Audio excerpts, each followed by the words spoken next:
hello friends नमस्कार बंधुगण आपण मानक स्वागत करछि आज एक नवा अपडेट को नहीं देखंतु वर्तमान एक बड़ अपडेट अछि जहाँकि पीएम किसान सम्मान निधि योजना को लेकिन कौन रोचे तार अपडेट आम जाना संपूर्ण अपडेट को या पूर्व छोट रिक्वेस्ट जब प्रथम कर आम चैनल देखुं चैनल को सब्सक्राइब करी पाखर घंटा आइकन प्रेस करी नोटिफिकेशन ऑल उपर क्लिक करूँ देखो फ्रेंड्स वर्तमान जो अपडेट टी अच्छी पीएम किसान सम्मान निधि योजना जहाँकि department of agriculture farm welfare तरफ आसी अच्छी आउ देखो कौन सब अपडेट रोचे बर्तमान ट्विटर रे एक मेसेज आसी अच्छी ट्विटर हैंडल रे मुझे देखा देखो यहाँ हूँ ऑफिशियल ट्विटर हैंडल भारत सरकार कृषि एवं किसान कल्याण मंत्रालय तरफ आसी अच्छी तो देखो कौन लिखा अच्छी कि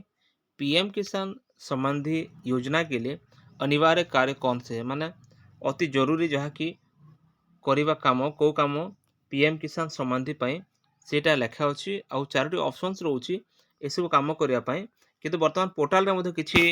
अपडेट अच्छी मुझे कहि कौन रोचे देखो प्रथम कम रोचे आधार सीडिंग आपणकर जदि आधार सीडिंग प्रॉब्लम रही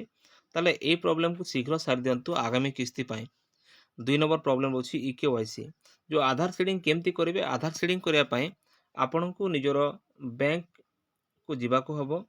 आपण जाकि निजर बैंक पासबुक नंबर ता सहित आपणकर जो रोचे आधार कार्ड आपणकर आधार कार्ड नंबर मध्य बैंक मैनेजर को देवाक हम आपण काउंटर को जीवे क्यू करेंगे क्यू कलापर सीधा आसिकी आपण बैंक मैनेजर को डॉक्यूमेंट्स देले सांगे सांगे आपणकर आधार सीडिंग करेंगे आधार सीडिंग रो मेसेज आसीबो आपण को कन्फर्मेशन मेसेज जितेले आपण मोबाइल रे आसीबो आपण सेतेले कन्फर्म हो जाए आपणकर आधारटा सीड हो गला बोली एमती कि आधार सीडिंग हला परे आपण एटा क्लियर करि परिबे और नेक्स्ट किस्ती पाई परिबे किसी लोकंकर इकेवाईसी करिया बाध्यतामूलक जहाँकि आपण पोर्टाल रे करि परिबे पीएम किसान पोर्टाल रे आपण को एटा करिया पई कुआडे जीवाको हेबो ना निज मोबाइल रे आपण पीएम किसान पोर्टाल ओपन करेंगे आउ जेमती लिखा अछि इकेवाईसी पोर्टाल ताको आपण ओपन करिकि सेठी आपण निजर आधार नंबर दे देबे जेमती आपणकर आधार नंबर देबे आपणकर आधार नंबर एंट्री कला परे आपणकर जो आधार कार्ड रे जो मोबाइल नंबरटा अच्छी मोबाइल नंबर लिंक थिला मोबाइल नंबर को आपण एंट्री करेंगे आपण जेमती मोबाइल नंबर एंट्री करेंगे आपण को से मोबाइल नंबर को ओटीपी आसीबो आपण से ओटीपी को ठीक भाव में देखिकी एंट्री करने आउ एमती भाव में आपन इकेवाईसी हो जिवो जहाँकि 24 घंटा मध्य आपन को इकेवाईसी हो जिवो देखो तो परवर्ती विषय रोची भू सत्यापन माने होची आपनकर जमीर पट्टा को जहाँकि सीडिंग करिवार अछि ताको जे लैंड सीडिंग देखो लैंड सीडिंग कहि थाओ लैंड सीडिंग माने आपनकर जो जमीर पट्टा अछि जदि आपनकर पट्टा प्रॉपर्ली आपन देई नाहंती ताहेले वर्तमान आपन भू सत्यापन करि परिबे जहाँकि लैंड सीडिंग ऑप्शन मध्य रोची आपन लैंड सीडिंग कला बेली निजर जमीर पट्टा लागिवो आधार कार्ड लागिवो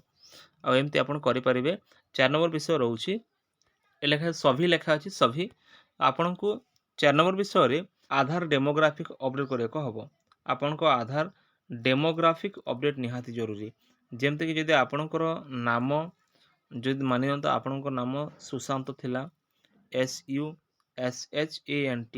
जदि एसटा रॉन्गली एंट्री होइछि भूल भाव एंट्री होइछि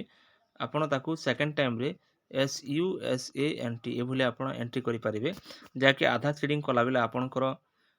जो डेमोग्राफिक अपडेटा प्रथम करने तापर आधार सीड करेंगे यहाँ मध्य हो एमती 4टी विषय रोचे जहाँकि आपन को पीएम किसान किस्ती आगामी किस्ती पाइबापी साहाय्य कर देखो परवर्ती विषय कौन अच्छी आपड़ देखिपे यहाँ हूँ pmkisan.gov.in तार ऑफिशियल वेबसाइट